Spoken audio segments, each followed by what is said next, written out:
for listening to the Trojan Hour. Yeah, the boys.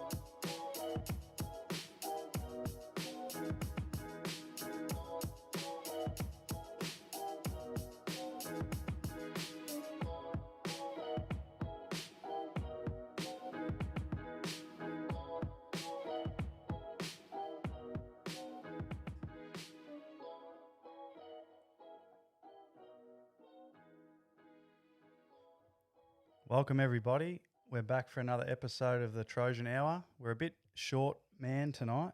It's just me and Alistair in the studio. Benno couldn't be here. Travi couldn't be here. COVID Carter, he's in lockdown. But, you know, the show will go on, as they say. So thanks for coming, bro. No worries. It's my pleasure. Got a bit of an interesting story tonight for everybody. So something I wanted to hear for a long time, actually. Wanted to pick your brain on it. So Yeah, you've probably known half about it, but whispers around town. a few whispers. About the the immortal Alistair Hand. Not nearly. Nearly. So I'm going to keep talking about that before we get into the other stuff about the whole Epstein thing, as we were Just talking touched about on. before we went live. Yeah, they're talking about so the dude that shot that judge that was presiding over the case Yeah. wound up dead as well. Like a couple of days later.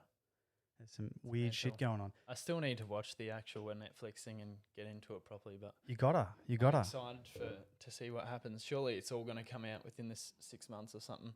We hope so. We can only hope. I was talking to someone, they reckon that's like the big major reason Trump is around, just to bring all this shit out. There is a lot of conspiracy theories, a lot of theories about that. Yeah, I've heard, I've read a few of them. Don't know. Mental. I know he is. I think he's clearly against all that stuff, Yeah. and he's called it out in the past. And he's, you know, there's some shit that's happened since he's come in. He's brought a lot of stuff down. Yeah. 2020 is just It's insane. it's just 2020 is a stupid. whole nother level. Whole nother. Weird. I think every year is just getting. What's going to happen next year? This is. You can't top 2020 though? You Surely. Look wouldn't what's think so. happened in the short amount of time. I know.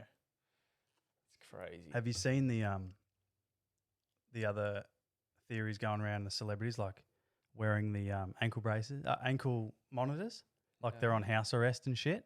Have you seen that? No. They got Ellen DeGeneres, like everyone's posting photos of her, and you can see under her trackies, you can see like this square like thing around her Really? ankle, and Oprah Winfrey as well, Not Photoshop. Tom Hanks as well. Really? I don't know what to Yeah. think about it. There's clearly in these photos, like the one you know is not photoshopped. It's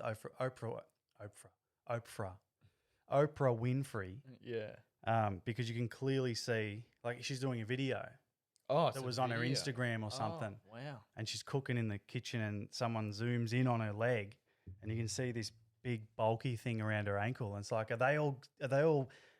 Is there shit going on that we don't know about? Yeah. And they've all been like, they're just tracing them. maybe the FBI is already onto them about this Epstein shit, for example, and they're getting in first, just ratting, just singing like canaries, Yeah. dropping names. Oh, it's like what I said before. Maybe they're just getting in and dropping names before Yeah. their name gets dropped, and they look. Then their name. That's right. Maybe they are in house arrest. Yeah. It's insane. Who knows? Who the fuck knows? That's the thing, man. Especially these days, you can't. Nothing you would can't surprise me. rule- Yeah, you can't rule out No, anything. nothing surprised me now.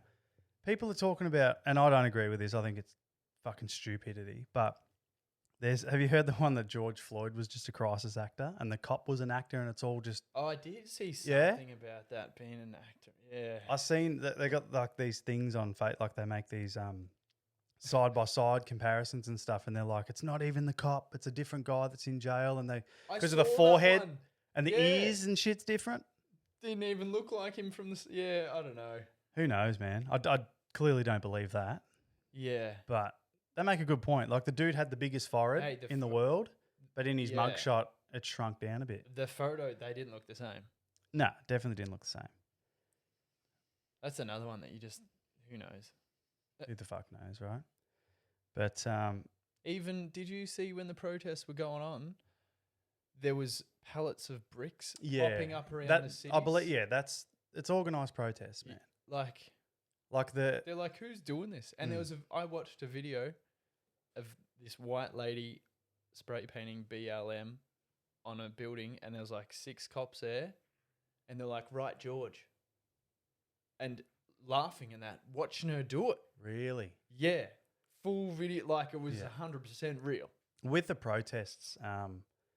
It's pretty common knowledge now that the whole BLM thing, they're organized Marxists. Like it's not, and it's sad because it's taking away from what the movement should Yeah. be, Yeah, right? 100%. Which is, a whole nother podcast. But clearly, yeah, they're the top people of BLM have come out and they'll tell you, yeah, we're Marxists and we, they want to pull down the whole system and they want to get rid of the nuclear family in America and they want to change all that stuff. And it's not about Black lives. Yeah, Like that's the last thing they care about.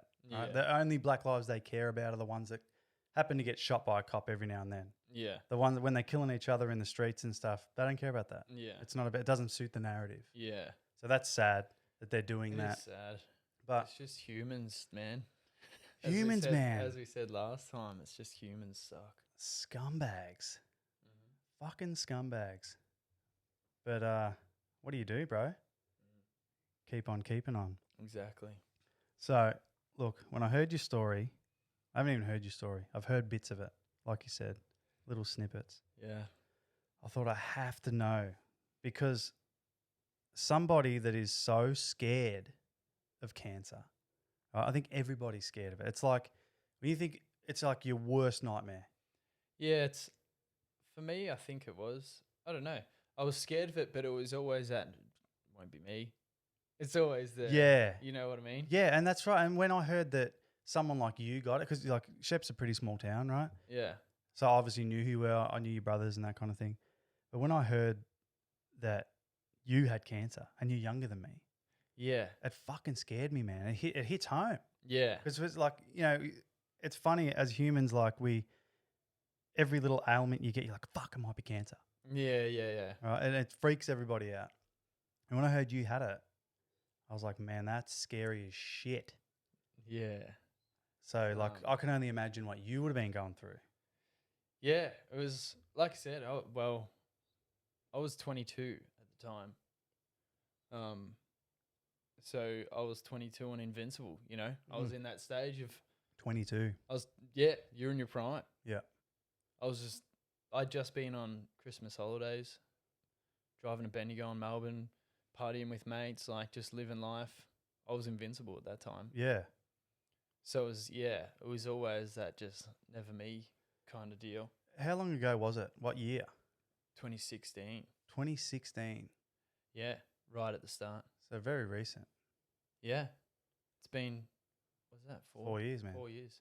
So, It feels like a lifetime ago, I can imagine. but at the same time, it feels like yesterday. Yeah. Yeah, it'd be a weird feeling, huh? Yeah, it's one of those ones, like memories pop up. It's like, whoa. Yeah. So I feel that. So how did you find out? What happened? What led you to going to the doctors and Well, it was really weird because everyone's like, what was the signs? And there was nothing. Like I said, I'd just been on Christmas holidays, had like 2 weeks holidays or whatever. Went back to work on the 3rd or whatever it was, 3rd of Jan. bring your mic up a little bit? There you go.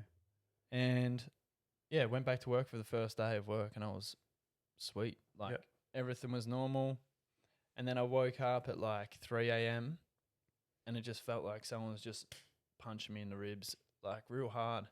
Really? And I've always had a bad back. Just when I was younger, I grew real quick. And so I've always just had shit back. So mum come in, she's like, oh, I'll have some Panadol and try and go back to bed. Yeah. Maybe it's, it's just a sore back. I'm like, all right. And then she come in like 10 minutes later and I was just in a ball, just crying. Like every breath was like someone was just stabbing between my rib cage. Wow. Just out of nowhere. Yeah. like it'd been fine. So then we went to emergency just in Shep, and they did a blood test and an X-ray, and they're like, "Oh, looks like you've got pneumonia," which is weird. Like 22, it's middle of summer. Yeah. It's a bit odd, but we'll just have you put you on antibiotics. They give me painkillers and antibiotics, and I was sort of feeling not too bad. So like, we'll send you home, come back in the afternoon, and we'll give you more antibiotics. I was like, all right. So I went home, and then that afternoon, the hospital called and they're like, oh, we're gonna have to get you to come back in because your bloods have been flagged. So like an irregularity in your blood work. And I was like, all right. And Mum's a nurse, so she was like, yeah, this isn't good. Right. Yeah. And my cousin Laura had actually been diagnosed 18 months before me. Wow. So, yeah. So we'd already been going through it as a family. Shit. And it's not linked. Like, it's nothing to do with going through genes or nothing. Yeah. Okay. It's just unlucky. Is that all cancer or just? I don't know. No, I think because breast cancer and that runs through. Yeah, it must just be that type. Leukemia is just like a mutated gene in your Wow. blood. Yeah. So we got a call. Yeah, we have to come back in, get it, like have a meeting. We went in, sat down, and the doctor was like, "Oh, your blood's been flagged. It's a possible blood cancer." Fuck. And I was just like, Nah. "No, it's not. Nah. I'm fine." Like, what do you mean? Nothing's wrong. Starting to feel better anyway. What are you on about? Yeah, exactly. And then we're like, all right. So then they said, come back tomorrow morning. We'll do another blood test and send it to Melbourne because they have better facilities for testing and that there. Mm-hmm. Went home, went there the next morning, had the blood test, just went back home, sitting around waiting. And then that afternoon got a call from Olivia Newton-John Centre at the Austin in Melbourne. Hey, you have to come down like right now. So that's what they said. Yeah. So they actually called you up and they identified where they were from. Yeah. So you would have known, it's man. blah, blah, blah from Olivia Newton-John Centre. Well, I hadn't, like I did, but didn't. And they're like, from the Austin, we've got your blood results back and we advise that you come to Melbourne right now. So Oh, man. just got the family around, like didn't have time to say goodbye to anyone. Like just the immediate family came around. Mum's like, all right, pack a bag and put like one pair of jocks and socks.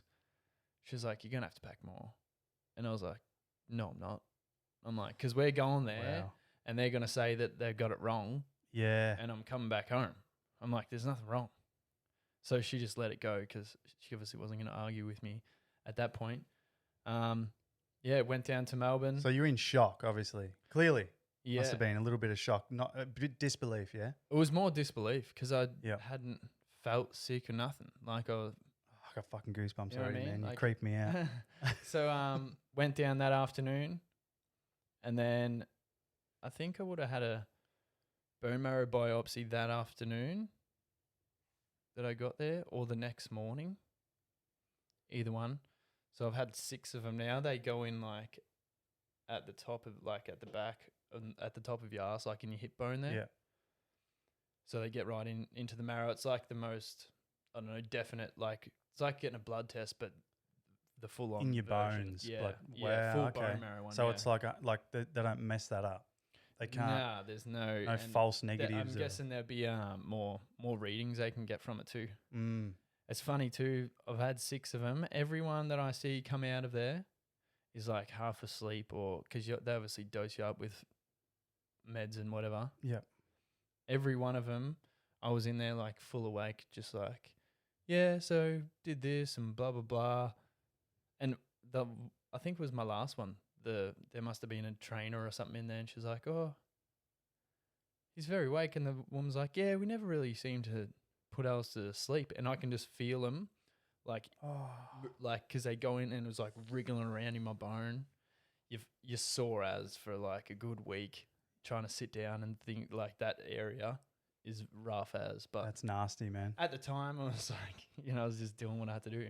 So So- what was the, sorry to cut you off there, but what Yeah. was the car ride down like?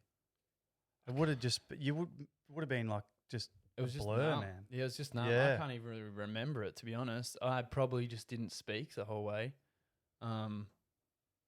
Because like I said, I didn't really believe, but it was just like in shock, I guess. Mm.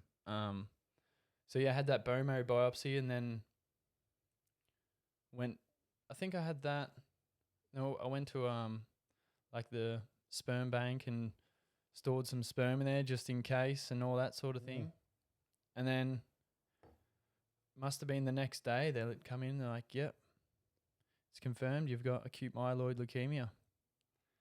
Fuck. All right, here Your we go. guts would have dropped through the floor. Yeah. What now? So then started chemo.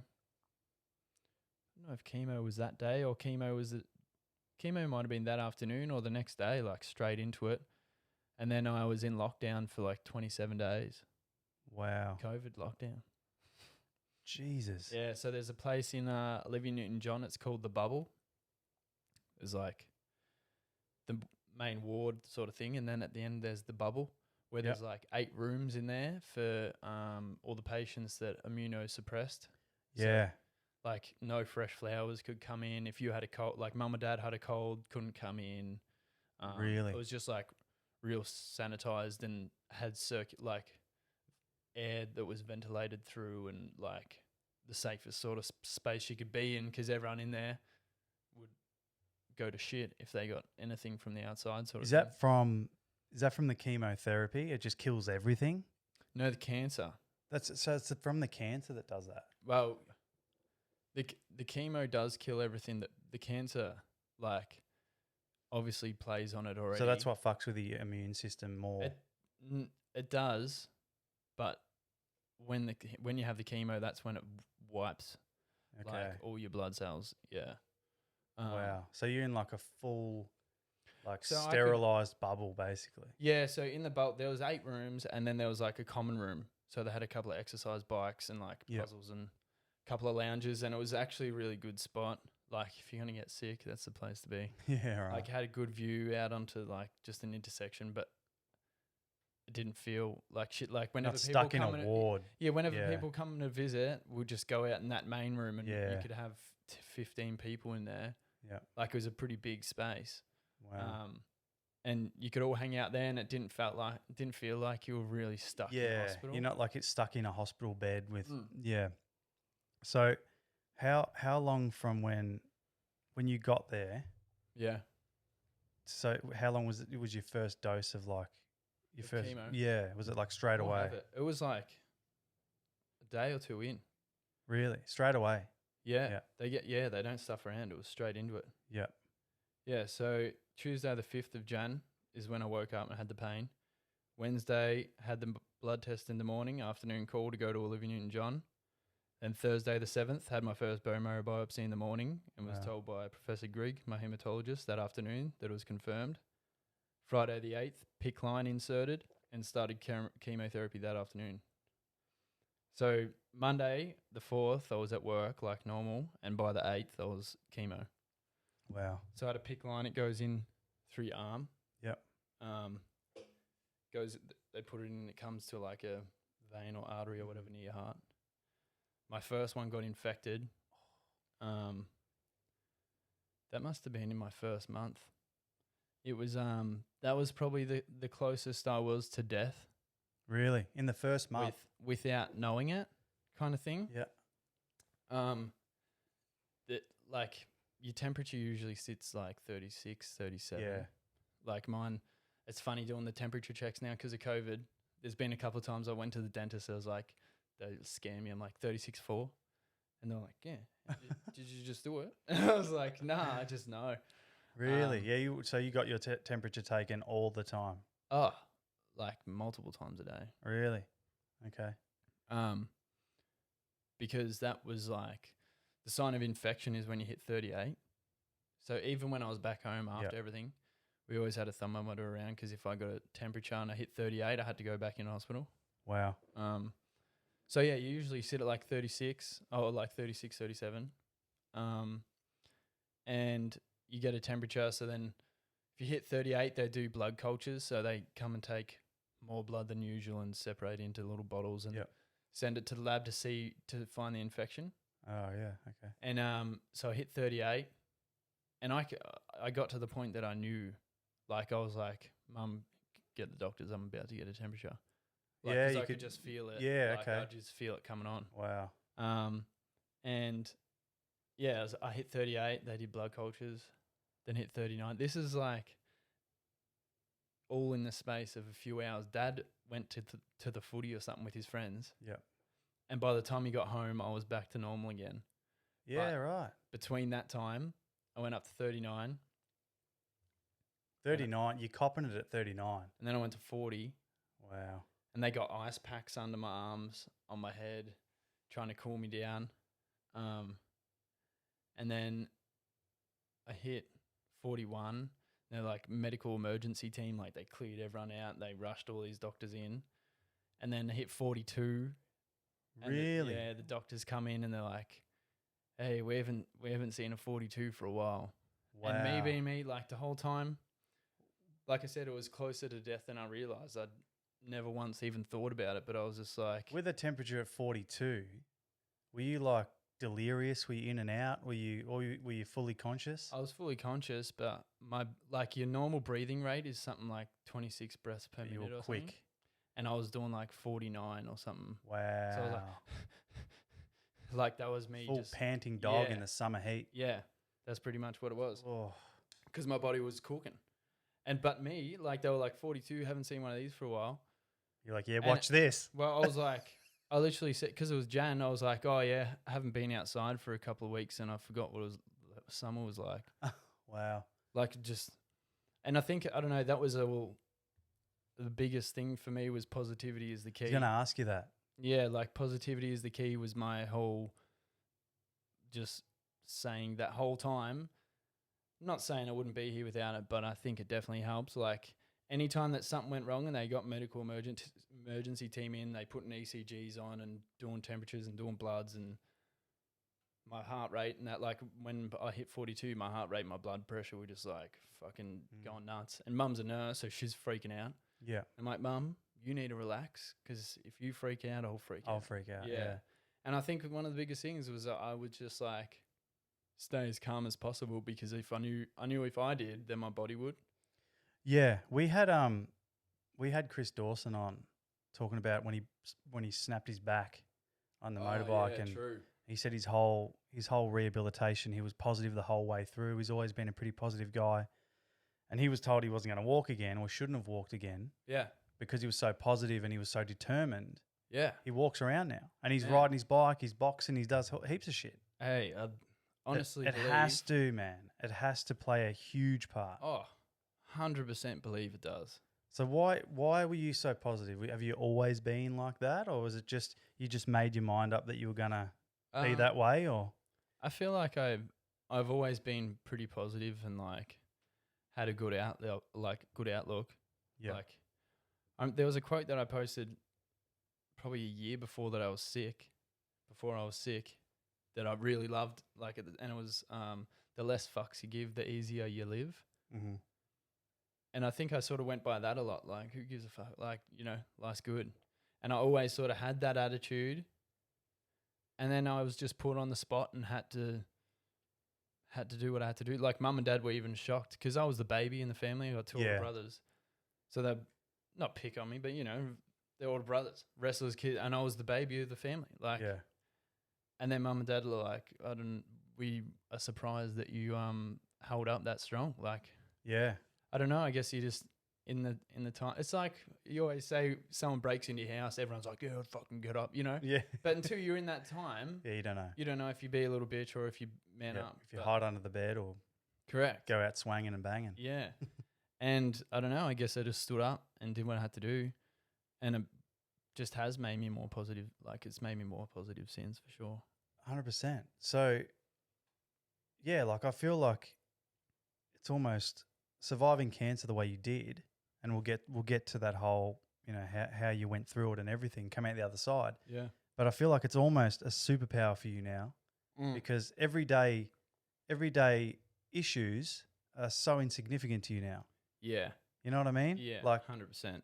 like you've survived Massively. fucking cancer, bro. You know Yeah. what I mean? Like you've beat that shit.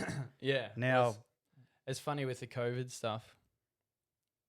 Obviously, COVID's bad, all that, but more so the lockdown side of things. Yeah. And like I said, the first month I was literally in that bubble for 20. I could leave my room, but only go in the bubble. Like there was a walkway where the rooms were that was probably like 30 meters long. Like the lady told me you have to do, it was like 120 up and downs to do a K or some shit, Yeah. you know, it was Yeah. something like that. And I had that main, like the common room and my bedroom, but that was me for 27 days. Yeah. And when I had my transplant, I think it was the same as well. But then like I seen people when COVID kicked in and people like, oh, ISO day 4. And they're like sitting on their big fucking king bed watching Netflix with Uber Eats. They can go outside. They're healthy. Oh, ISO day 11, they're walking their dog around the lake. I'm like, fucking, that's life. Yeah. That's easy as. Yeah, you can do that forever. Let me fucking kick back and watch Netflix and walk my dog around the lake. Yeah. Like, that shit's easy. Just relax. That's what I mean. Life's busy as for everyone. Use that time to fucking chill out. Yeah. You know what I mean? Like, that's what I mean. Like it seems like you would have such a upper hand on everything now. Yeah, the little things don't matter. Yeah, 100%. Like, it's funny, even a while ago, well, Emma's, like my missus Emma's pretty good and positive in that as well, but things like we tried to cook these burger things a while ago, like it was some deep fried, like we seen it on Facebook, one of those, oh, that looks mad. Yeah, yeah. Failed hard. Yeah, because they only cut out and show you the good bits. Failed hard. And it was like, oh, fuck, that was funny. Oh, well, let's go get takeaway. But, you know, like people, you know, like, oh, dinner burnt. Oh, it fucks their whole night. Yeah, and lose it. Yeah. It's like, yeah. I gave Mum the book, The Subtle Art of Not Giving a Fuck. Yeah. Because Mum, I think Cara had that book, maybe. Yeah. Mum's just got a big heart and like, but just cares. And I just get into her about like, just fucking relax, Mum. Yeah. Like, oh, Dad didn't put the barbecue on early enough. Like, who cares? Yeah. Dinner's half so an that's hour, me. Dinner's half an hour later than what it usually is. Yep. Hey, guess what? It doesn't fucking matter. It doesn't matter. No, man, you're right. You know, I'm trying to be more like, recently I have been a bit better. Yeah. But I've always been a stress head and you obviously got to care to a point. Yeah. But I just hate people stressing out over the little shit. Mm. You know what I mean? You're being overly Like, negative and yeah, like why you're draining yourself and people around you for no reason. 100%. So what happened next? So I had. So when you got infected and you got that really bad temperature. Oh yeah. So 42. Hit 42, and then they figured out what it was, and they ripped that line out. Do they know how it got infected, or just because you were so? I don't know.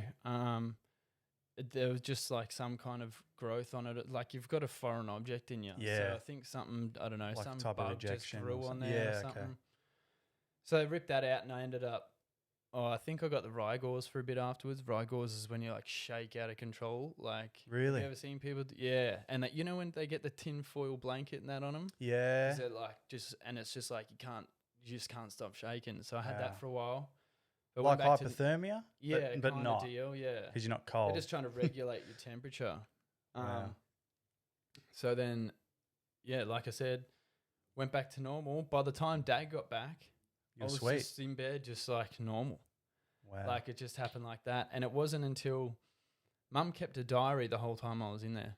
And I need to get it again. I've been real slack, but I was going back through it and rewriting it in my own words. Oh, what it was like. Yeah, like, yeah, she wrote every day what happened. And you were giving and all your these things. recount. So I'm doing it in my own words. Yeah, that's cool. And I was going to do like a YouTube like video, like maybe a four episode thing or something. Yeah. And just tell the story in depth. But yeah, and going through that, and then I got to the part where I hit the 42 and I was Googling it. That's how I found out about the breaths and things. And it was like 39 is pretty bad. 40 is like possible long-term damage, all this. Wow. And then 42 is like high chance of brain damage, possible death. Really? 40, yeah, I was going to ask when. Yeah, like 45. Yeah. See ya. Catcher. You're done. Wow. That's insane. But I never knew until afterwards. Yeah. But yeah. So yeah, the first month I had, you go like a week block, so you have chemo for a week. Is it like week on, week off? Nah, it's all different. Everyone's regimes and that are different. Everyone's Depending got on what your different body drugs. can handle. And Like my leukemia is different to that person's leukemia. yeah. Different, like, so they battle it with different drugs. Okay. So I might have chemo for like 2 hours in the afternoon. Yep. And then nothing the rest of the day. But then you have bags of magnesium, and like I was constantly hooked up. Like I was constantly had something really going in me, sharing with the pole. Like when it's did your hair fall out? How long after? it was funny, man. I wonder if I have that in my notes, because I sent you heaps of photos earlier. And I had like my brothers and heap of friends and that shave their head and raise some money, which was unreal. There was like 25 of them or something. It was mental. But I don't think I have in here. But it was funny because the whole thing, like everyone just sees cancer and like chemo, you lose your hair and you'll be sick all the time. And everyone went and shaved their head, and mine still just wasn't budging. And I'm like, doesn't even happen. So how long after? How long after were you still? Did you still have hair? I think it was like day 14 or something. Oh wow! So chemo was like 7 days. So you've usually start to lose it before then. I think it's sort of like day 10 or 12 or something. Okay. That they say, because it's like you have the chemo for 7 days or 5, 6 days or whatever you do. And then COVID, and then it obviously goes through your body and starts fucking you up. So do anybody can anyone go through chemo and hold their hair? Is that a thing? I don't think so. It's all going to fall out. I'm pretty sure. So you thought I was just like, it's not even going to fall out. Everyone shaved their head. I'm not even going to lose it. And then I was sitting there one day and I had like a smaller beard than this, but I was just sort of going like this, and then I was just chunks. Like there's a photo of me with all patchy. You're loading it up. Yeah, I got it. Is it going on there? No. It's not going on the TV. We're not that good yet. But it's on here. Yeah. So So I was just like picking bits out. Like I could just grab it and Oh, just pull wow. a chunk. And then What was that like? What was that feeling like? Was it just was part of odd, it? but You were it was used to part it of by it, then? man. That was my life. You know what I mean? Like yeah. by that time, I was having nurses waking me up. They wake you up like every 4 hours. So you're already sleeping in a hospital bed, beeping and shit going on. But then you get woken up every 4 hours so they can do your blood pressure. And Every 4 hours. yeah. Wow. There was at one point that I was on a ketamine infusion for pain, because I had like a heap of weird things, right? So when I first got diagnosed, that big pain that I was saying, it came back a couple of weeks later. Yep. It's getting this, I'm like, the pain's back. And all the doctors are coming in, they're like, we can't hear anything. Like they had the stethoscope on me. So like, I'm like, it fucking hurts. There's something going on. Yeah. Find out. So then I end up getting a CAT scan where they did an X-ray. When they did an X-ray at the hospital, X-ray and CAT scans, they pick up different shit. So it looked like pneumonia. They did a CAT scan, and then they're like, oh, you got multiple blood clots in both your lungs. Wow. So it felt like take a big breath, and it felt like there was rocks just jumbling around in there. That was the feeling. So how do they treat that? It was a fucking... That's what I'm saying. I'm so weird. Because when you get cancer and stuff, your cells go to shit, which means the blood cells that clot your blood are depleted. So usually you wouldn't clot. Like when my cousin got diagnosed, she got a blood nose and it wouldn't stop bleeding. Because it wouldn't clot. Yeah, because it wouldn't clot. And that's how they found out she had it, because her nose wouldn't stop bleeding. You were showing abnormalities. So I was clotting more, like I didn't have blood clots before, and then so I was a weird case from the start. Yeah. So then to treat the blood clots, I had to have blood thinners, like stabbed into my stomach. I had to have a needle into my tummy every day to thin my blood. But then I had to have a bag of platelets, which platelets is what clots your blood. Yeah, right. So I had to thin them to thin out my lungs, but then I had to have bags of platelets to clot it. Like, Wow, yeah. that is weird. Because otherwise, if I just kept thinning it, then you'd go to shit. I'd Yeah. just bleed out everywhere. Wow, that's insane. So there was a few things, man. And then when I had that ketamine infusion, it was I had this pleural rub. So it was like scar tissue from my lungs was like rubbing on my ribs. So it was like they got all these doctors come in and like bring a student. The student ended up being my professor's son. training. Really? Yeah, crazy. Didn't find out till ages after, but they were bringing people in to listen to it because you never hear them. Wow. So it was like you're all another these, thing. all these weird things I Yeah. hadn't seen before. Yeah, it was bullshit. That's crazy. So they're like, sorry, can you take some big breaths again? Because it was fucking killing. Like, It was hey, boys, you got to come see this shit. Yeah. Everyone comes in. yeah, it was like scratching a blackboard sort of thing. Could That's you what hear it sort or feel it? of- I could feel it like Feel it. hard. Yeah, Wow. they put me on a ketamine infusion for 2 days to help the pain. And when they did that, they were coming in every 2 hours to check me because I was on a high dosage of painkillers. Ah, They had to check me every 2 hours. wow. So So you would have it's- been exhausted, man. Yeah, Your body would have been obviously in so much trauma yeah, hard. going through chemo and the cancer and getting no sleep. Yeah. Were you like a zombie or you just I got s- used to it or? Just got used to it. I was just there. I'm here to do my thing. Wow. That's there was amazing, bro. There's a few people in there that like everyone makes all these friends, like Yeah. and I'm like, what? I'm not here to make friends. Like mum and getting dad out were, of this like, saying motherfucker. about like talking to people. I'm like, I'm not here to make friends. I'm here to live. All these people are dying around me. I'm not here Yeah. to make friends with people. I'm gonna get better and go. So you think you didn't want to accept your surroundings. You didn't want to get comfortable with them in the sense of Yeah. you didn't want to accept where you were. Wasn't even probably on purpose. I still talk to a few people. Like there's a couple of people I connected with, but I didn't go out of my way Mm. because I was just concentrated on living. Yeah. Like I was concentrating on doing me. And it's funny, like you think you got all these hours in the day, but the days just sort of pass by. Mm. Everyone's like, "Did you get bored?" But like, wake up. I'm woken up 4 times anyway.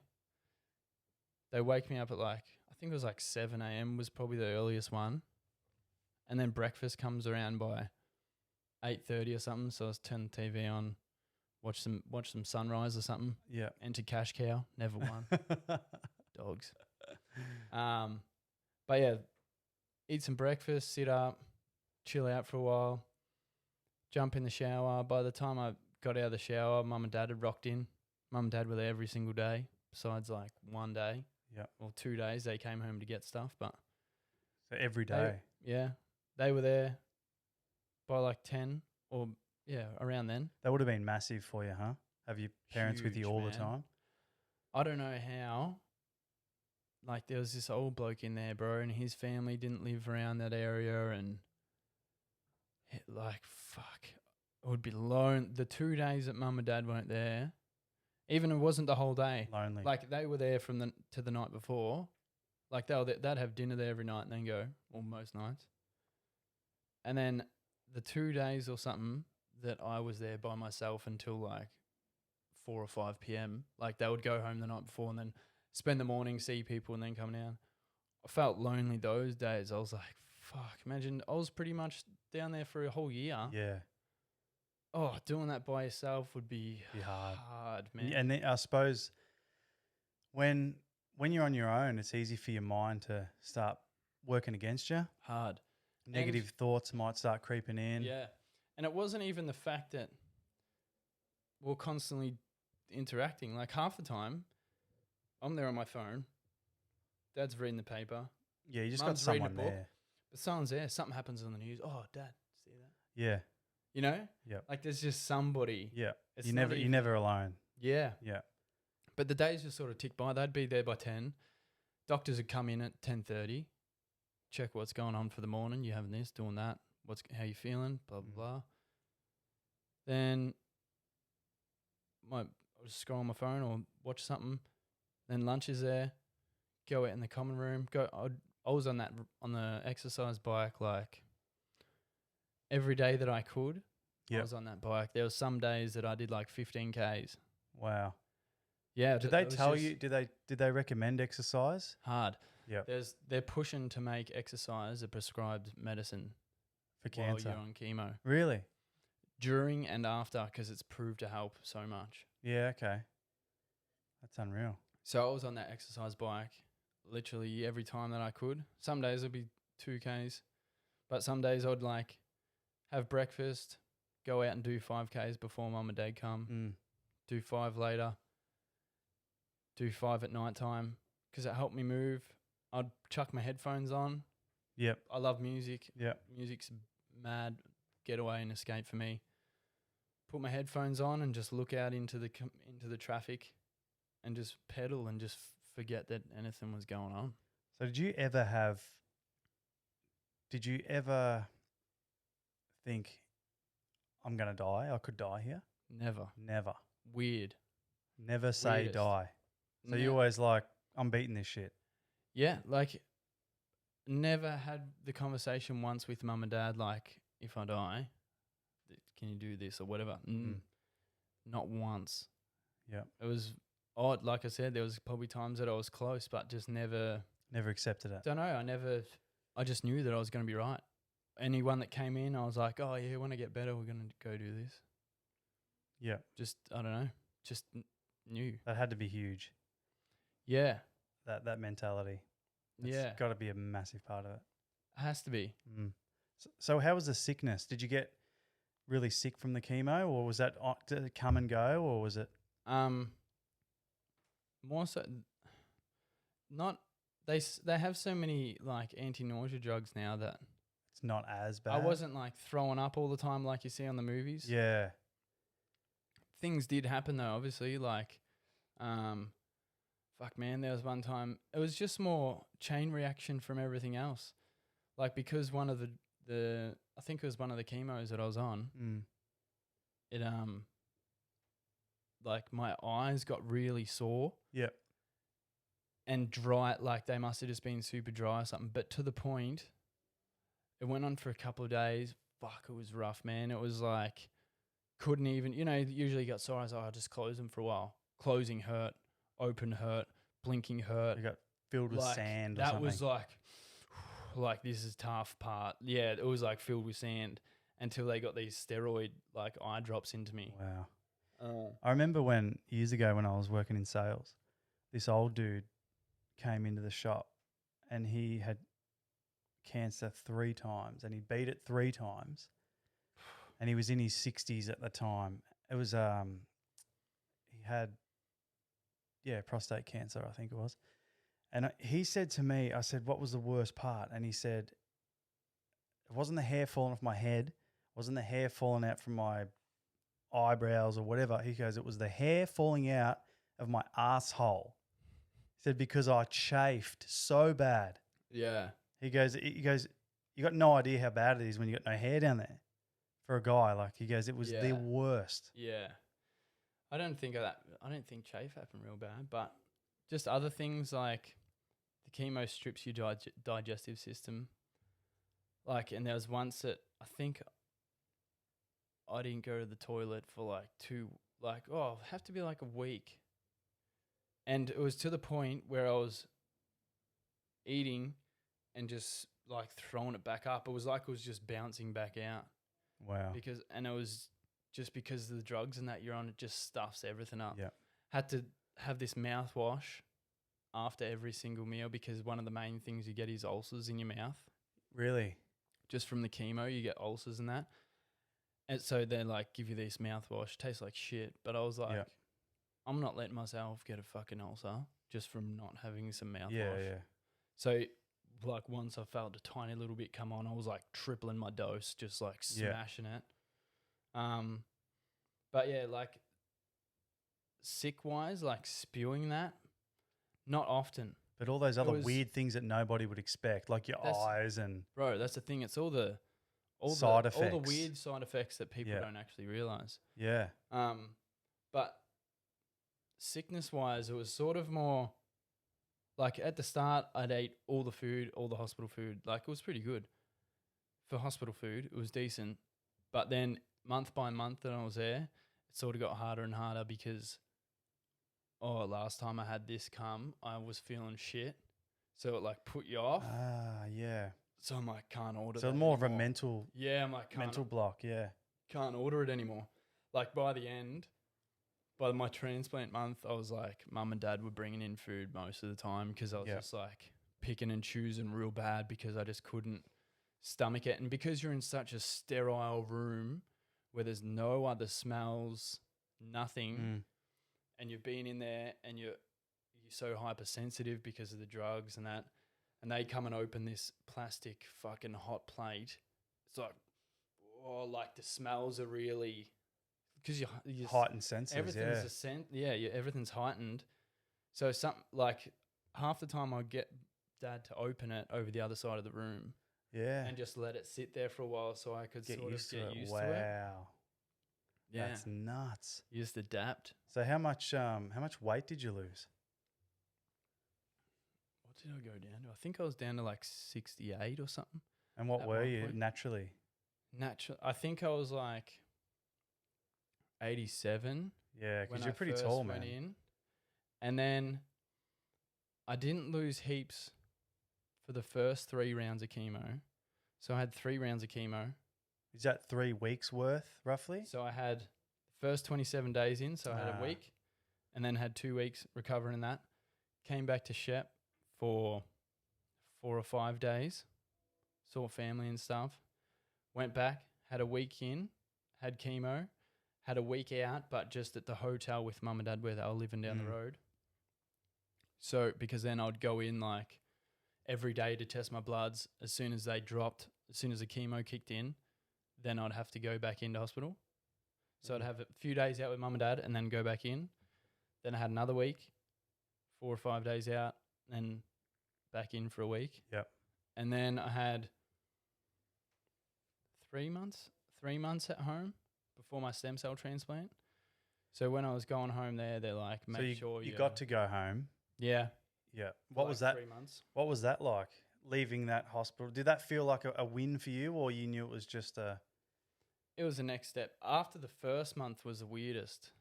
You think you'd be so excited to get home. Yeah. But I went from the safest place ever. Ah. I remember walking out the front of the hospital like just scared because it's like. Did they tell you to anything- be careful? Like. Oh yeah, yeah, hard. Yeah. Yeah, So I they had to let be you go careful. home, but you still got to be really like Yeah. sanitary and And really I was careful. tired as shit. Like I'd go for a walk most days, like a couple of Ks walk, Yeah. but then go home and just crash and bed early, like tired as. So Obviously, going home wasn't the. it was awesome to was- see people and yeah. have a break, but walking out that first time was like, fuck. Do I want to do There's this? so many harmful things out here. Yeah. Like back to the real world. Like Bubble Boy, man. Yeah, hard. It Yeah. was scary. And I remember driving home and I had the window down, like fresh air. I hadn't had fresh air for 27 Yeah. days. Like no outside air. Wow. And we drove past this. I'm like, oh, could you smell that? Mum and dad like, no. There's a dude mowing his lawns like 100 meters Yeah. away. Yeah, and I Wow. could smell. Yeah, it was mental. That's nuts. Yeah. So you get home. You're home for what? 3 months? Yeah, after my 3rd round, I was home for like 3 months, I think it was, because they were organising the stem cell transplant. And they're like, put on a bit of weight because Yeah. you're going to get smashed. So the stem cell transplant, what's that designed to do for your treatment? Like I'm pretty ignorant to the whole thing. Yeah. So what happened was I had my first round of chemo and they're like, you responded real good. Hopefully you'll just come back and you'll have 1 or 2 more rounds of chemo and then you go home. I'm like, fuck yeah. Does that mean remission? Is that what they're I was talking? in remission straight, like after the first month. Oh, so you were that quickly? I was in remission after the first month. They're like, we'll do 1 or 2 more rounds and then you'll probably go home. Fuck yeah. Like I handled it pretty good. Let's do it. Yeah. And then came back. So at when I first went in, there was like on the board they had a smiley face and a sad face and that, which were different of the mutated genes. They hadn't found what mine was, but because I went into remission, they're like, yep, you've handled it good. Come back. Anyway, after my 2nd round, they're like, oh, so stem cell transplant. And I'm like, wait, what? What? What do you mean? Oh, so you didn't know about any of that? And they were like, oh, I was actually like, I don't know if I was the first one to be tested at all in Australia, but I was the first one tested positive for what's called Runx 1. They hadn't had the funding here to do it before, but it was funded over in Germany and stuff. So all the information that they've had over in Germany shows that if you've got Runx 1, there's a high chance of it coming back. So what is Runx? Is that a It's the mutation? yeah, it's like the mutated gene. So if you had Runx 1, it's a high chance of it coming back. So they're like, the normal chemo that you go through for my first few rounds was like bad enough to knock the cells out, Yep. to do some damage, but let them grow back. Stem cell transplants like hit it hard, so your cells aren't coming back at all because yours have the bad gene. So completely get rid of it. Yeah, and then get new cells. Something from totally someone new. else. Okay, so how do they do a stem? So- How do they do a stem cell transplant? Well, so back in the day, even not that long ago, I think it was a bone marrow transplant. Okay, yep. So I think it was like how I got the biopsy, but they go back in sort of thing. But because it's so advanced now, the stem cell transplant is like getting a bag of blood, but it's just stem cells. So through a IV. Through a Hickman. So I have the scar here, Yeah, and there's a little cuff thing in the scar. yeah, I can there. see. There's Yeah, So I had that one. When that one got infected, they went in that arm. And then for my transplant, they go through there because it can handle more, just more blood. And like I could shower. Like when I showered with this, I had to put a plastic bag over it and tape it up and like real pain. Whereas this one, the cords just hung out of my chest, but I could shower and stuff and it not really be in the way. Fuck, I had a staph infection and I thought that was bad. Oh, you're blowing my mind here. So yeah, I had those 3 months at home. It was funny. I think I wasn't even my lightest when I went home after the third month. I think I was like, I would have been just like low 80s, like maybe 81 or 82. Like I didn't lose heaps for those 3 months, but they're like, try and eat a fair bit. And so I went. You're pretty home. tall. What are you, like 6'2" or something? Yeah. Yeah. So 69 at 6'2", that's pretty light on, bro. Yeah. Yeah. So I came home. My mate Jacob Warren's a PT. Yeah, I know Jacob. Got in with him, best dude ever. And so you went you went straight to the gym and got into the gym with him, and I was just eating like a machine. And I went back in for my transplant, and they actually were like, "Oh, we're gonna have to change all your dosages because you're a machine." I hit like 92 kilos before I went back in. Really? Yeah, like just went hard at the gym. Well, it was like hard for what I could do, and just ate fucking heaps. And yes, just smacking protein and like juicing mass up. gainer. Yeah, juicing up. Nah, I just smashed heaps of food and that. And yeah, I went back. That's the heaviest I've ever been. I still can't get there. Yeah. I want to get to 90 now and I can't. Call up Jacob again. Yeah, I know. Hit me up, Jacob. So yeah, went back. But then after my transplant, I came out at like under 70 or whatever. So how long does a transplant take? Like 45 minutes. Really? That's the thing. People think like it's not so much the transplant, it's afterwards. You know, like the transplant's fuck all. You just get a bag of blood. I went a bit weird for a bit, like because you're getting someone else's blood cells. Yeah, what's it feel mine's like? from London. Really? So Yeah. that's what I've noticed. You got a bit of an accent now. Yeah, I know. Your siblings are a 1 in 4 chance. Both me brothers let me down. Dogs. But it's so weird. Like 2 brothers, 1 in 4 chance, no match, and yet I get a match from London. Yeah. So like how? So is there a How chance? is his blood matched for mine? Yeah. Well, not blood. It's not even It wouldn't blood, be it'd be it's the cells, yeah. right? So weird, man. That is weird. Like I was a positive, I think. Is that your blood type? I was. Yeah. You And were. now I'm a It's B changed. negative. Really? Yeah, so now I'm B neg because he was B neg, my donor. So it's actually changed your blood type. Yeah, Getting that 'cause stem cell. The chemo, the super harsh chemo wipes all of mine because they don't want my stem cells Crazy. making new shitty blood Yeah. with cancer in it. So they kill them all. I get his in. It has to be within like 48 hours or something. I don't know, something 2 days or something. So they had to time it. That's why I had 3 months at home, so they could time it, so that he'd get his taken out of him, and then they'd fly it over, and while I'm having my chemo, and then it'd get there, like, you know. So is Esky. that transplant just done from a blood bank? You get like, Or is he someone that's died? Nah, just Nah. blood bank. You get like, I think they inject you a few days before to give you a boost, Okay. so you're running high on Yep. what you're meant to have, and then they just take out. They must just do like bags of blood or whatever, and they spin it. You know how they do? Yeah, Like they separate yeah. it. It's called, I've forgotten the name of it. Yeah, They- so they must separate it. Yeah. That's nuts. So how'd you feel? Like, how did you feel after the transplant? Did you feel different? I got like the Rigors again, where I was like shaking, and Yeah. because you can react. Can Like I it said, fail? Like it can fail or? Yeah, it can fail. Yeah. I reacted a bit, had the Rigors and the shakes a bit, but within like 45 minutes, I was pretty All right. good. Yeah. Okay. Did they tell you that was like a Oh, they possibility? warn you. They watch you. Yeah. I'm not sure if it can reject you fully straight up, but down the line they do blood tests to see how much percentage you are of you and how much percentage of donor you are Okay. of your blood. So when it's can finished, check are that you meant to be 100% donor? Nah.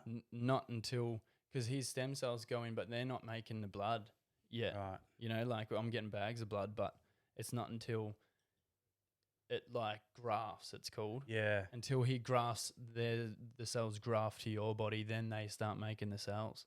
Wow. So it was like weeks after that I got like the 100% donor sort of marking. That's crazy. So did they keep topping you up with his? Not his cells, No. no. They just gave me bags of blood. Yeah. Right. Okay. Yeah. So you get that one transplant. 'Cause Takes I've- 45 yeah. minutes. And I that's wonder it. if I have the numbers on here, because obviously I'm always low on blood. I had like 58 bags of blood or something. You know, they always say donate Wow. blood, Yeah. I That's tried 3 fucking mine. times. They keep rejecting me. tattoos. Nah. Thalassemia minor. I got a low blood. My my red cells? Hemoglobin. Hemoglobin's just a touch too low. Oh, really? So they told me to eat a steak or something the day before I go in. Then I should be good. Ah. Yeah. Yeah, the thing is with the stem cell transplants and donating stem cells, it's so disappointing in Australia. Like I had like 5 possible matches over in Europe and that, because over there if you donate blood, you're automatically on the list to be a stem cell donor. Here Okay. you have to sign up. My dad has donated like 100 times and has Since? never seen before. Oh, man. before. And has never seen like any info or anything. They just like don't push it. Yeah. But they okay. have it set up over there. If you sign up to be a blood donor, you're automatically on it and you have to opt to get out. Yeah. Right. So anybody on here, 1, donate blood. 2, sign up to be a stem cell donor. Yeah. It's scary, man, when you think about like your own 2 brothers. Man, it is cranking hot. I told you it gets hot. I'm gonna close that down for Turn you. that bitch down a little bit. You got that? If you grab that, where'd I put that metal thing? You can close that shit. You've lost the stick. Hang on a minute. BRB. Told you it gets hot in here, didn't I? Does, man.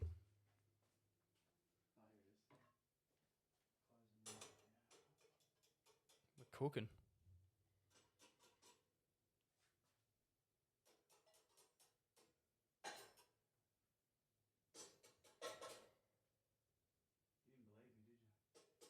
I did believe you.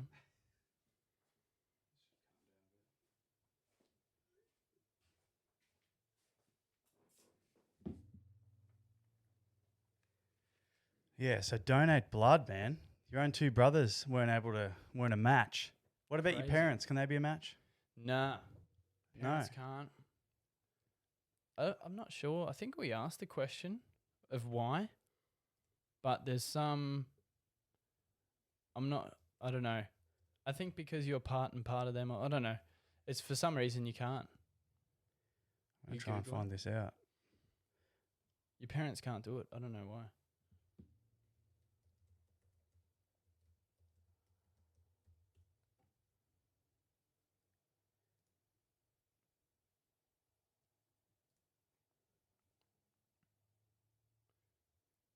Don't know. Emma. We were talking about the other day about my blood, and I was saying A plus to B neg. Yeah. She messaged me because it was saying about the other day, and she was like, A plus for being an egg. And I was like, huh? She's like, A plus for being an egg. A plus to be an egg. That's crazy that it changed like that. Right off, hey. That's nuts. Whole new blood system. Full new blood. New cells, new me.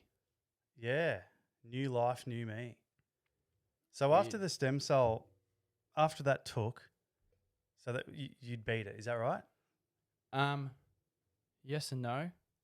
There's what they call graft versus host disease that you can get, which they actually kind of want you to have a little bit because it shows that the new cells are like doing work.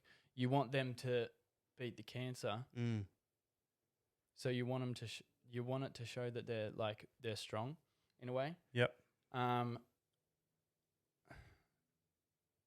So I was on like these certain meds. It's a big balancing act from then on. Like I was on this medication for at least a year afterwards. Cyclosporin, it's called. Yep. And it keeps your new cells under control. Because, so if I didn't have cyclosporin, I would just die because these new cells would come in, they attack foreign things. Yeah, right. So they give them to you so they attack the cancer because it's foreign. But if you didn't have cyclosporin keeping them under control, they'd be like, that's not my kidney, that's not my heart, that's not my liver. Wow. All your organs would just get fucked up. Wow. Yeah. So it's this big balancing act of dropping the cyclosporin off because you don't want to be on this shit forever, Yeah. but not dropping it too quick. Like I had a couple of setbacks because tried to drop off them too quick and then broke out in some rash or Yeah, like, right. yeah, had my gut got attacked. My gut was a big one. I've had 3 colonoscopies already. I'm like an old man. Jeez. Woke up in the last one right at the end. Woke up, I was like, oh, Deliberately. I'm like, I'm awake. And they're like, it's all right. It like pushed me out. It was like, thump. And I was like, oh, what the fuck? Scarred you for life. Yeah. It was weird. I was pretty out of it. But How do you wake up? Did you just wake up? man, all those fucking sleeping things and that hard, like just, I don't know, I have a tolerance, I guess. You must have, man. I, like, every time I got the bone marrow biopsy, didn't really mess me up. When I had that ketamine infusion, I told him to turn it off. I was like, so I'm not even really doing anything. You're just waking me up heaps. Can you just turn it off? Wow. And then, like with that, woke up. Another time I had, when I had that pleural rub that I was saying, Yeah. they wanted to go in. I think they went through my nose or through my mouth with like tube with a camera and sprayed water in my lungs to like get something off to test it, sort of thing. Yeah. And like, don't worry, you'll be asleep the whole time, or you just won't remember. All right. I'm there. It's like I'm drowning. They're spraying water. Feels like I'm drowning. Like getting waterboarded. Spraying water. Who am I? A terrorist? Yeah, spraying water straight into my lungs. It's like I'm drowning. And I'm watching the TV with the camera on it. And then I come out into like the bit where you recover. And the nurse is like, you're pretty awake. Like, I was the whole time. And she's like, Wow. oh, you shouldn't have been. Okay, thanks.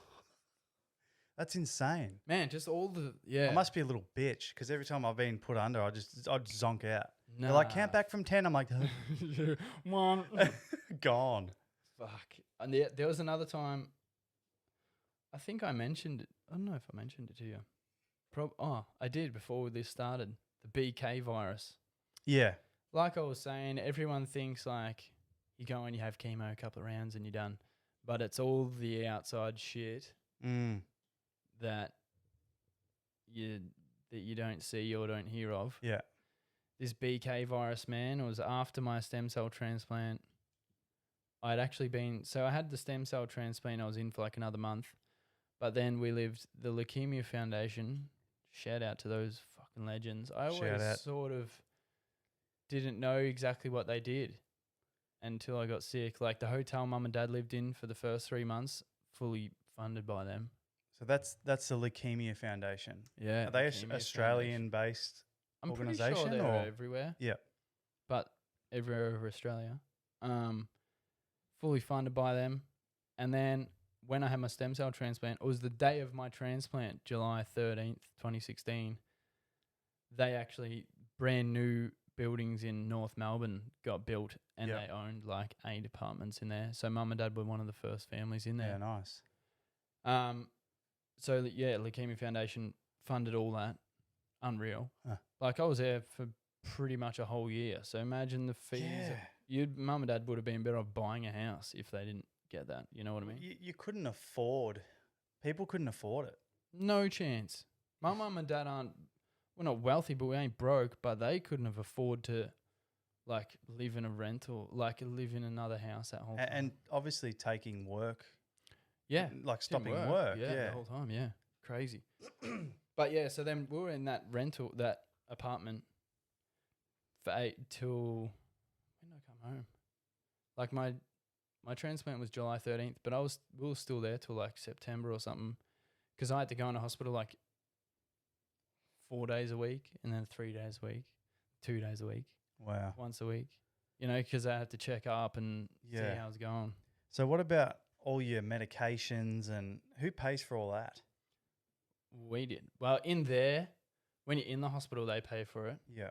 But once we're out, I had healthcare, so it was cheaper. But It's because cancer medication is very expensive, right? man, some of those bags, I'm like $1 million baby. So one of them, I think they left the price tag on. It was like $70K. What? Yeah, for one bag. Really? Yeah, I'm worth shitloads. Fucking oath. Start bottling that piss. Yeah, might have to. Not the BK virus. No. I'm talking about. Man, like this was. I don't know. I think I was already home. Well, not home. Back at the apartment for like a week or two after my transplant. Mm. And we're just in for a checkup. I said to mum like the day before, like I've been getting up during the night and pissing like 3 times. Yeah. Like I was sinking heaps of water Yeah. because they said one of the main reasons people get readmitted is dehydration. Yep. I'm not getting readmitted to that fucking hospital for not drinking water.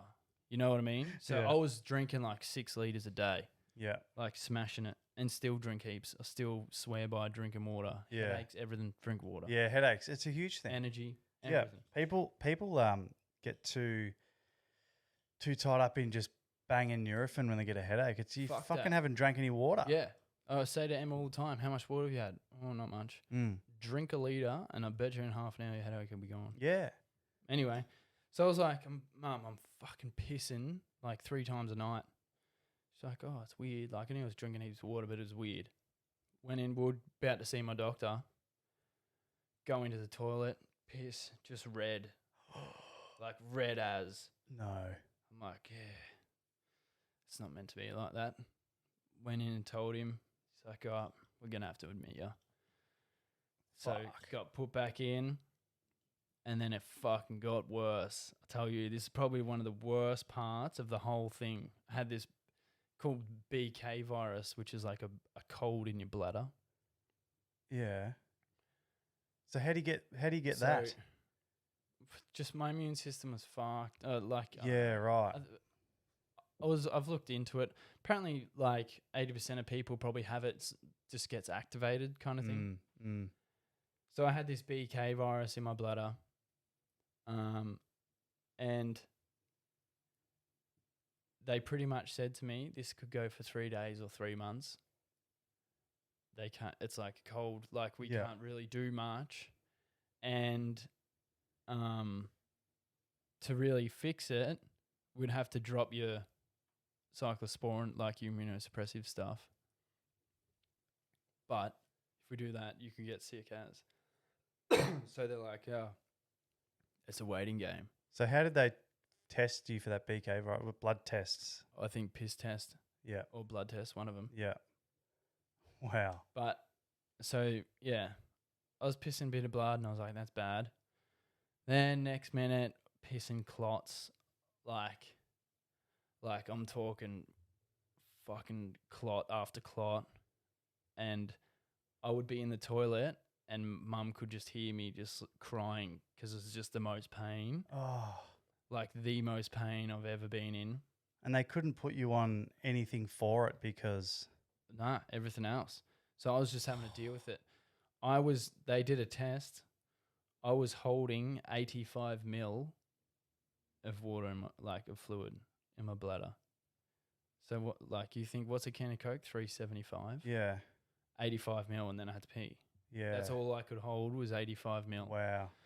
Mum timed at one time. I went 6 times in an hour. Really? It was like every 15 minutes, but I had to keep drinking to flush it out. Yeah.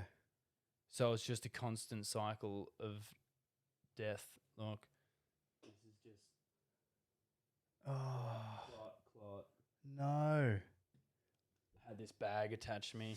15 minutes during the night, Oh, everything. you make me sick. And that was going for like a week or something. That was like the most painful. And like I said with the drugs thing before, I got a is it catheter? Yeah, Catheter? yeah. 10 mil catheter. Oh, not again. Wow. Came out. They did like a swap over, Arvo shift and night shift nurse. And the nurse like, yeah, we're not really sure how he's conscious. He's had like 2 doses of morphine, 2 doses of fentanyl, and 2 doses of what was the other one? Something else, some other like mad painkiller. Just go to sleep. And I was sitting there like, still hurts. But I was spinning a little bit of shit. Like my ex was there at the time, and I was like, I need to come home because your birthday next weekend. She's like, it was last weekend. We talked about Wow. this. Yeah. But I was still like hurting. That is insane. It was mental. And at that same time while I was in there, this is why they couldn't take take me off the meds. I got this mad rash on my leg that they had to like do a cookie cutter to see what it was. And I got this madness. What is that? Yeah, it's just what's it called when your eyes get all stuck? Conjunctivitis. Yeah. Well, so just like, because your body's just going through shit. Yeah. That's insane. And then all the meds have side effects as well. Yeah. Like when I was on the cyclosporin, I was obviously on I was on a high dose of steroids as well, which are amazing because they fix things that shouldn't be fixed, sort of thing. But if you're on them for a long time and stuff, they start like doing bad shit or shit. Like you won't even recognize me. Like got real puffy. You hold heaps of fluid. Show that to the camera. You didn't. That does not look like Can you you at see all. that? Yeah, go a bit closer. Wow. Yeah, doesn't even look like me, eh? Not at all. Because you just hold all this fluid, and then acne. Like I had the most painful pimples and acne on my head, or just on my chest and everything. And it was just these steroids that they're like so good but so bad at the same time. That's insane, man. What a thing to deal with and come through the other side. Yeah, now we're here. Healthy as. Hope. London blood. Yeah, that London blood done me good. I still need to try and meet the dude. Yeah, so do they let you They oh, here it is. Look at that acne, man. Jeez, Like, man. Put and that in like- show that in the camera there. And like painful, and like couldn't pop Go it. up a bit. Wow. Yeah, rough as. That is nasty. Look like me and Dad went and watched Deadpool. Well, like that was on when I was down there, and there's that line where he's like, ugly avocado had sex with an uglier avocado. That's pretty much what it was. Here we go. This is me breakfast. Yeah, right. This was after I was out. Hang on a minute. I'll just switch it back. Jeez, man. Is that every day? Yeah. There was a time I was doing like 15 for breakfast, 5 at lunch, and like 10 at night or something. So like you said, man, that's when it gets worse. It's all that shit Yeah. following up. Yeah. Like you've done everyone probably thinks, oh, the chemo, once you've done the chemo, you're good. Yeah, everyone just thinks you have the chemo, you lose your hair and you spew. But my worst parts were outside of it. Besides the transplant chemo was the harshest. Like I said, and how it strips your digestive system. Mm. There was I always remember Dad did a post, and he's like, Facebook's always asking me what's on my mind. Well, this is where I'm at the moment. Yep. I had the chemo for the transplant, and it was like strips your digestive system hard. So I didn't eat for 2 weeks. They fed me through like an intravenous bag, and swallowing was like a golf ball just wrapped in razor blades, like because it was just stripped. And Dad did this post to just explain it so well. Like, imagine your worst hangover ever, and you just spewing towards his bile. I was doing that spew like 6-7 times a day for no reason. I'd just be sitting here, normal, no, and just like clenching and just spewing just nothing, just because it was stripped. And you know when you're clenching, it's just draining and like sore. I couldn't lay down because it would bring like reflux and make me spew. So I was trying to sleep, sitting up. Can't sleep, sitting up. So then my hips and that were sore as fuck for not moving. Yeah. But then I was too tired to get up and walk. And it was just this vicious cycle, man, for like 8 days or something. Just constant, just spewing nothing. Oh, that's insane. That was probably like one of the hardest mental times. Yeah, man. Like I'd had a mate come in just trying to talk and like just throat hurting so bad. I had fentanyl on tap. Like it was constantly going and I could push it every 10 minutes. And I was full ball and still like the nurse come in and asked me something. My mate's like, you are high as. I'm like, why? He's like, she asked you a question and you were just looking out the window answering. And I went for it, got up and walked with Mum. And like I said, she's a nurse. She was like, stop pushing that button. She's like, your eyes, like your pupils are like a pin.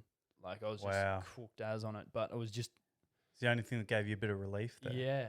But it didn't like... I would hate to imagine what it would be like if I wasn't running that pump through me because it was still hurting.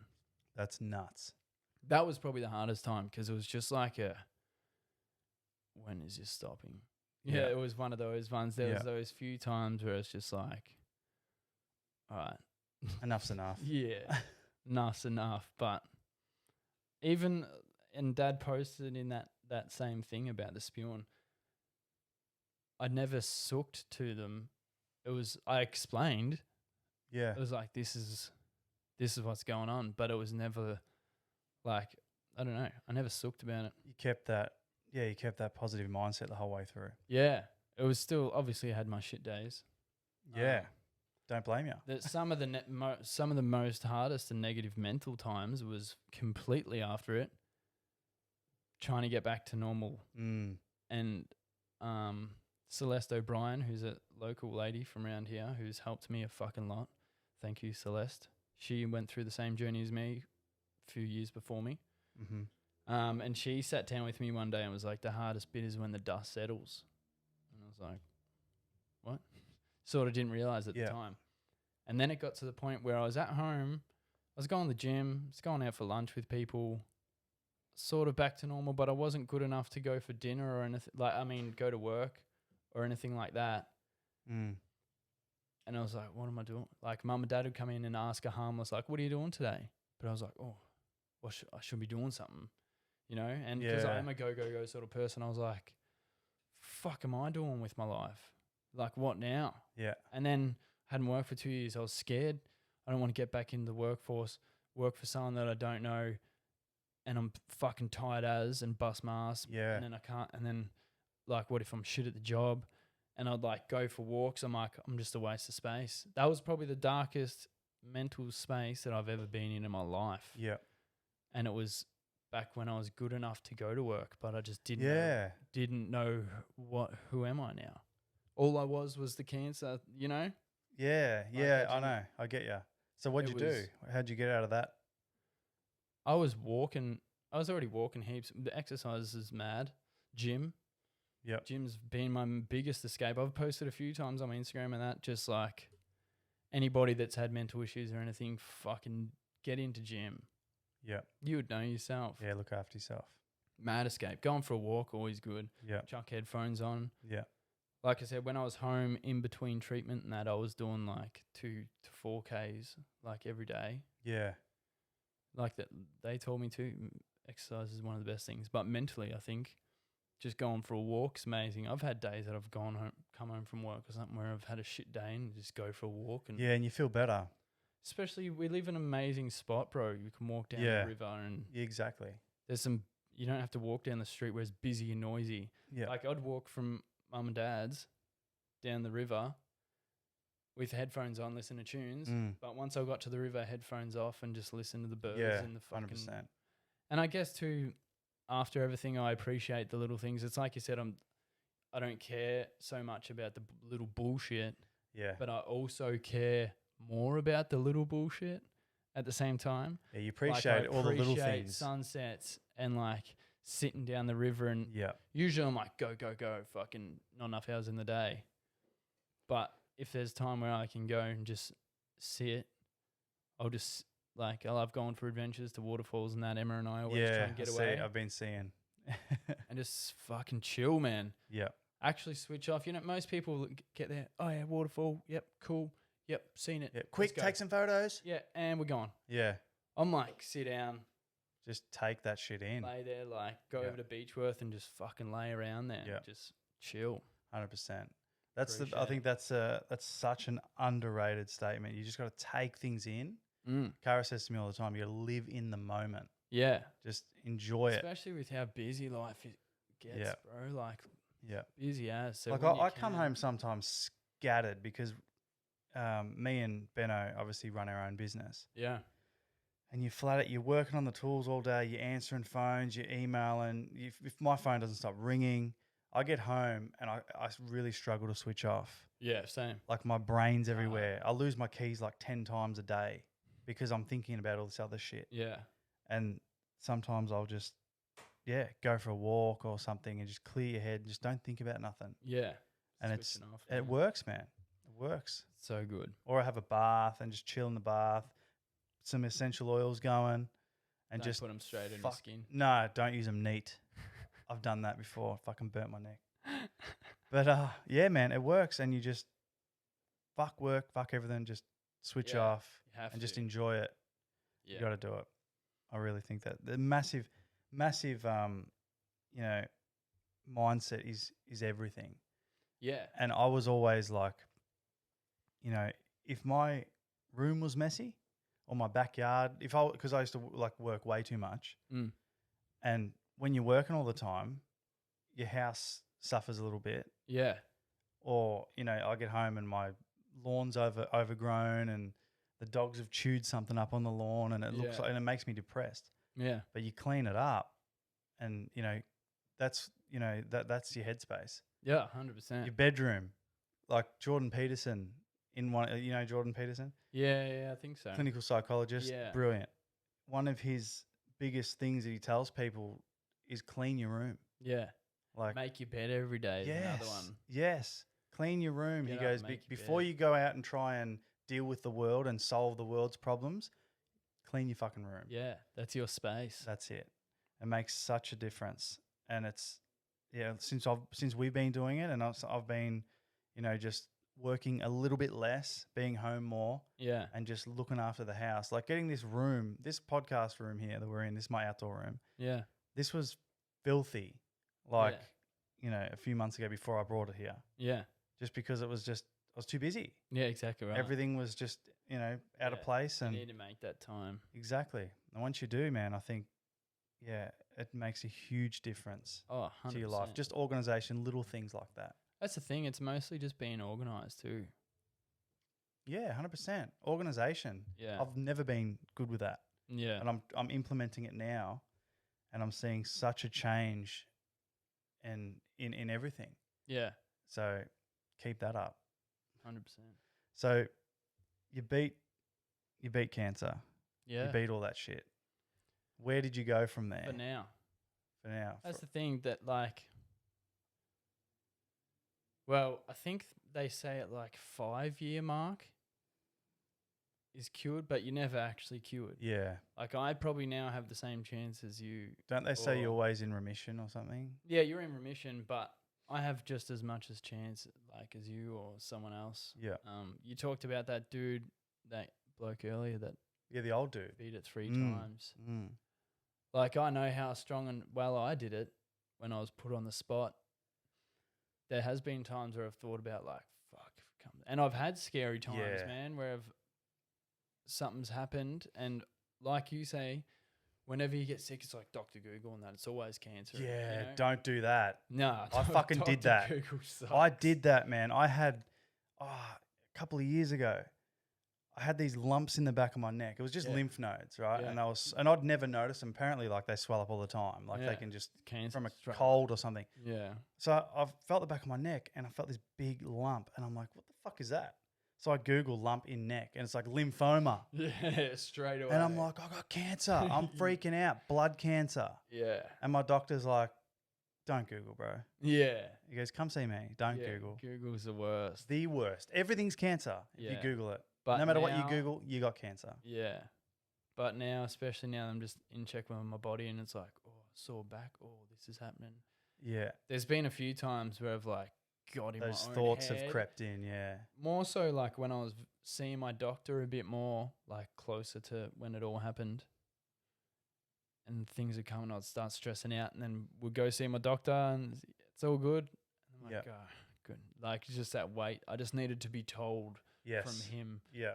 nothing's wrong. Yeah. Life's good But again. it's always in the back of your fucking head. Yeah, it would be. Hard. But yeah, that dude to do it 3 times is next level. Yeah. If I fucking got whacked with it again now, there's a bloke that I follow, connected with, James. He's from Tassie. He's a machine. He had leukemia, and then I don't know if he was bodybuilding before it. Got leukemia, then he went into a bodybuilding comp and everything, and then got smacked with it again, beat it twice. And fuck, he's been a massive inspiration to me. It's thinking about doing that shit again. The Yeah. first time, you don't know. You just I just did what You I had react to to fucking it. do. Yeah. Now I know. And it's like, Yes. could yeah. I do that again? Yeah. Fuck, man. It was hard. Even though I'm here and I handled it pretty good. Yeah. It It was was a long fucking road. hard, Tough man. road, yeah. Yeah. Full on. But now, where I'm at now, life's good. Good. Got a positive. baby on the way. Yeah. Beautiful. I after chemo, your what's it called? Sperm. Yeah, but your whole reproductive system. Ah. Girls, my doctor said any female that went through what I went through, 0 chance of kids. Really? For some reason, females, 0. Guys, he said 50-50. Yep. And yeah, now we've got a bub on the way. Yeah. Beautiful. Mental. Miracle baby. So you're 50% paid off. Yeah. Other than that, they've asked me down the track, is there any worries or what's going on? Fatigue is just number one, which they've told me people 30 years down the track still get it. It's just a side effect from chemo. Just always gonna be Always tired. Fuck, I feel you on that one. Always. And it pisses me off because I'm a go kind of person. So And yeah, I okay. always was. I've learned to deal. I've gotten better. Going to the gym in the mornings helps me fucking heaps. Yep. But I've gotten better. I've gotten better at learning when to slow down. Yep. Usually I'm just like, no, fuck it. My work, GV sign makers, Claudio, Nathan, been absolutely fucking brilliant. I started working there. Nath sort of knew who I was and my story. Yeah. So they already knew how I was and what was going on. So they were good. I started doing like 3 days a week or whatever, doing 10 till 3 or 4. They were like, just do whatever hours you want. Yeah. So they were amazing. Like Yeah, I it's said, good, I was yeah. freaking out. If it was someone that did know my story, man, and like it would have been so much harder, but they've been fucking incredible. Yeah. Let me build up days, build up hours. And then there was a time where I got like, have you had vertigo before? I haven't had it, but I've heard, I've known people that have had it. I didn't know what it was, man. I was just going hard and trying to work too much. Sorry, I'm boring you there. Oh, fuck no. It's like, I'm feeling that fatigue. Yeah. And I was just going too hard at work and I was just fucking drained. Like I was in the shower in the morning, like holding myself up and spinning out. Wow. And Mum's like, you got to back off. And I'm like, no, I just got to push through it. I'll be right. I'll just got to push through it. Yeah, nah. That went for like 4 weeks. I was like, oh, Nath, I've got to cut back. He's like, it's all right, man. Do what you got to do. Yeah. So they've been unreal. I've been full-time now for like nearly, I think a year. Yep. It's been hard, but I've just, like I said, I've just got to learn to deal with it. Nowadays, come the weekend, don't fucking talk to me unless it's something super, like, you know. Yeah. I'm not just going out for beers unless it's a fucking engagement or something. Yeah. Especially Friday, it's like go home, have some mad dinner and chill the fuck out. So you Saturday can't, night. you can't do the all-nighters anymore and just wrecks you. Not a chance. I feel you, though. I'm in the same boat. Well, it's I can't getting do that old at shit the same anymore either. time. Yeah. But just, I'm not as, like I said, I'm not as bad as, but I get real pissed off. Like when it was Nath, my boss's 30th. Emma and I, like it was a nice day. This is only like last year. Yeah, it would have been last year. And Emma and I, it was a nice day. Went out for lunch, went and did some shopping or whatever. It was like 3 or 4 o'clock. Some days just worse than others. And I was just like, I'm fucking zonked. And like just tried to nap for like an hour and a half because I'm like, I'm going to this birthday. Yeah. But I've never been one to like nap or nothing. Like even in hospital, I didn't really nap. Yeah. Which was weird. Like me riding that bike, there was other people there, the other patients that were like, I don't know how you're doing that. Yeah. Like I can't even get out of bed. Wow. Yeah, and all the nurses and that are like, you're fucking mental. Like you're the perfect patient. To beat like that when shit. when I came back and I was 92 kilos, they're like, you're the perfect fucking patient. Yeah, right. Cyborg. Mental. They got me to like talk to this bloke, Andreas. Like I said before, I was like all about, I'm not fucking being friends with anyone. This bloke come in, he was like a couple of years older than me, and they're like, oh, can you just have a talk to him? This is in my 3rd month. Like, can you have a chat to him? He got diagnosed, same sort of thing as you. Just give him, like, you've been so positive. So I finally did, and we fucking clicked, man. And he was such a good dude. And, like, helped him through it, and he'd visit me, and I'd visit him when he was in. And then, down the track, fucking, I was on the way up, and he was in the same room as me at one point. His bloods were still shit. And he still never let on nothing. And then when I was going home, like for the first time after my transplant, his missus calls and like, can you come for a visit? He's not good. Fuck. And then his mum and dad come out and gave me a hug to like, he relapsed like 4 weeks ago and didn't want to tell you. Fuck. And that broke me. I was like, the one person, man. Like there was others that I become friends with, but me and him like mates. Yeah. Connected straight away. So he didn't And want it to was tell just- you because he didn't want to bring you down. He's like, don't tell him. I don't want him. Yeah. Like just that kind of dude. That's a bro. Hard, man. He was such a good guy.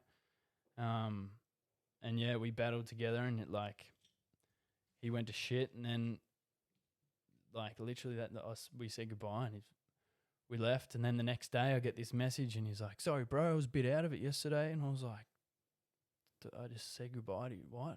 And Mum's like, what the hell? And I message his missus and I was like, is this for real or is he just doped up? And she's like, no, he's just feeling real good today. Yeah. And then mum was like, just be careful. Like they get it. It happens just before people die. They get a mad spurt for a day. Yeah. So then like a few days later or something, we went back in again and he was like, they were feeding him through a straw and it was just dribbling out. It was so hard to watch, man. They took him to the toilet. Took like 5 minutes to walk him to the toilet. His dad grabbed me and gave me a hug and he's like, we're losing a son today, but we're gaining one in you. And I'm just like, fuck. Yeah. Fuck, It made me cry, man. Hit real hard. He was a musician. They played his song on Triple J.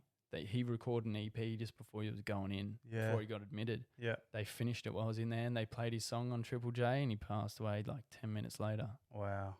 Like he stuck around, man. Can people hear that? If the people want to hear that? Yeah, Andreas Flores. Look it up on Spotify. Yeah. Wow, man, that's crazy. Yeah, and it's weird, man. The EP, some of the songs, sounds like he's singing about the cancer. Yeah. Yeah, like saying, I'm just looking for some kind of miracle. Like that's one of the songs is Some Kind of Miracle. Yeah, that's insane. And it's like weird foreshadowing. Weird as, man. And he'd recorded all of it. They just finished producing it afterwards. It was so odd. But we still visit his mum and dad. Yeah. When me and mum go to see my doctor, we go see his parents in Melbourne and that. They love having us. They love seeing how I'm going and keeping up with me. So yeah, it's crazy, but no, that is nuts, man. Your story is very inspiring. Thanks, brother. Makes me want to be more positive. It makes me feel real good that I can inspire people, and that just by doing me, you know. 100%, I've had a fair few people message me just for like inspiration or for help because someone they know or whatever. Yeah. I'm fucking all about helping others, bro. Yeah, it comes around. 100%. Yeah. No, that's that's the best part of it, I suppose. Now you can help other people and yeah. So you got a clothing brand now. I do. You've had that for a while, haven't you? I had that before I was sick. Before. Yeah, this is the new we actually jump on. They're actually not even online yet. Yeah, you better. I only just fucking got these. Might have today. to hook me up with one. Might have to. Yeah. Yeah, so I started Four Kings like 2014. Yeah. And then went pretty hard. I was fucking hooked in with all the Australian DJs and was over in Bendigo, hooked into the club there and doing the uniforms there, and I was out and about everywhere. It was good. It was taking off. How'd you get into that? Sick. I've just always sort of liked design and liked fashion. I'd had another 2 brands before that. I did one for like to release like one tee with this dude when I did vet multimedia in school. Mm-hmm. And then I had another brand with a mate. What was that? Must have been 2013 or 2012. Yeah. Had another brand that went not too bad. Then we had a bit of a falling out. And then, started Four Kings and then took off pretty well. And then I got sick. Fucked it up. Back now, though. But, booming. Yeah. Released heaps of fuck cancer shirts, which is going well. So do you have a Instagram page for the Four Kings? Yeah, it's just at Four Kings Clothing. So just FOUR. Yeah. Put that up so people can jump on there. Yeah, lovely. Yeah, and then I actually stopped for a while. If you go on YouTube and that, there's a farewell video from me. Just because I was getting back into work life. I was just focused on my health and getting better, like mentally, physically. I was going to the gym in all my spare time and working, and I couldn't put my attention into it. And I was just because before that I was going hard with it and like putting in heaps of work, and it was just too much. So I just pulled the pin and closed up for a while. But the tingling was always there, and I'd always get memories would pop up. I'm like, fuck, it's been fun. Yeah. So I just started up again not that long ago, but I'm just not pushing it real hard. I'm just doing like I've just dropped in the last, I don't know, like 6 months, only like 2 tees. And now I'm just dropping these jumpers and I did some beanies. Makes people want it more. Yeah, it's more exclusive, you know. It's not before it was like bang tees, oh bit of money, bang new tees, and I was just rushing shit and just pushing shit out just because I could. Yeah. But now I'm sort of sitting back and like trying to spend more on the design end of it and actually doing what I want, and I'm not stressing that. Oh, they're not selling fast. Yeah. They're just sitting there, and when they sell, they sell. Like I've still got some of the teas Yeah. left, and it is what it is. I'm not like stressing out over it. Yeah. It's just because from the start it was just a hobby. It was me making clothes that I like, Yep. so I could, and then I'd sell some so I could wear it for free. Yeah. That's all it was. Yeah, that's awesome. And, Funded your own hobby. yeah, and just seeing people wear my shit is Yeah. fucking cool. Yeah, of course. So it's never been like I've never kept proper books and like it's like, yeah, cool. I've got some cash here. I'm just gonna make some more, Yeah, and that's what it will be. So that's awesome. Anyone interested, jump over there and yeah, there's some. I've got this in a pale pink crop crew for the girls too. oof, Jump on that. Some beanies are on there. beautiful. Yeah, Well, thanks heaps, man. That was awesome. appreciate I think it. you're going to be on this show a bit more anyway. I think so. We've adopted you as one of our new hosts, so Yeah, it seems that way. I'm excited to be part of it's it. going to be fun, man. This is what my vision was for this podcast. Is me and Matt, who'll be back soon. We wanted to just get people on and just Yeah, talk about their stories and their journeys. Like we had Gary Nessner on, yeah. like the FBI huge. negotiator that I know. I need to watch that. I haven't went through actually listened to it. Waco, and we've had Chris Dawson on, and just anyone that's got crazy stories, interesting stories. Anyone can come on here. Yeah, so hit us up. Hit us up. Otherwise, I'm just gonna start finding people. We just drag people off the streets. Yeah, So my Instagram's pretty lazy. I'm going to start getting on that. If everyone in this stream right now can jump over to our Instagram and give a like and a our share. Facebook. Also, we're on Apple Podcasts. We're on Stitcher. We're on iHeartRadio. We're on Spotify under the Trojan Hour. If you jump on there and give us a like and a subscribe on there, we put these episodes up on those platforms as well. So Yeah, there's always a bit of extra stuff going on there. So I really appreciate it if you can jump over there.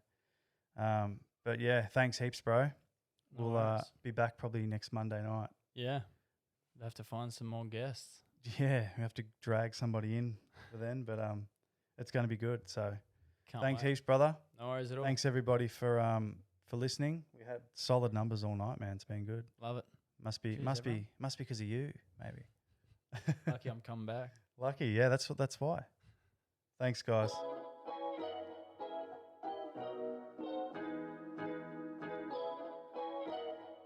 You're listening to the Trojan Hour. Yeah, the boys.